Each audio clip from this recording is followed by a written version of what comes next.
Kandidatja për deputete e Partisë Socialiste të Vlorës Brunilda Mersini rikthehet sërish në Nart, ku ka zhvilluar një takim me banorët e zonës. Për mua besimi juaj është një përgjegjësi e madhe që mund të shpërblehet vetëm me punë, ka thënë kandidatja Mersini, ndërsa thekson se nuk kam shkelur asnjë territor për të bërë premtime boshe, por për të dëgjuar me përgjegjësi. Që nesër të jem zëri juaj në lobimin për më shumë investime, projekte dhe mirëqenie me forcën që më jep vota juaj, u ka thënë ndër të tjera kandidatja socialiste banorëve të Nartës. Kam qenë mjeke 30 vjet, kam drejtuar në një institucion 8 vjet. Pra kam dhënë prova që di të bëj ca punë. Kam dhënë prova në qytet për ata njerëz që më njohin, që them kjo bëhet, kjo nuk bëhet.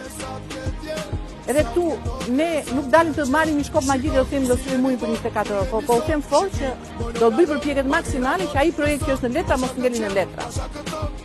Dhe mirë është që ne mos të mburrejmë, mos të premtojmë, po kur të bëjmë fakt të kryer që themi njerëzve, kjo ishte detyra ime dhe e bëra. Pra jo premtim, po kjo ishte detyra ime dhe këtë e bëra. Se njerëzit duhet marrin detyrat, marrin përgjegjësinë. Tani miqtë e mi, unë kështu i mendoj gjërat.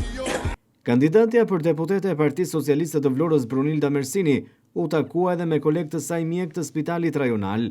Takimi me mjekët ishte si të kthehesha në shtëpi, mes kolegëve që çdo ditë japin më të mirën për shëndetin e qytetarëve.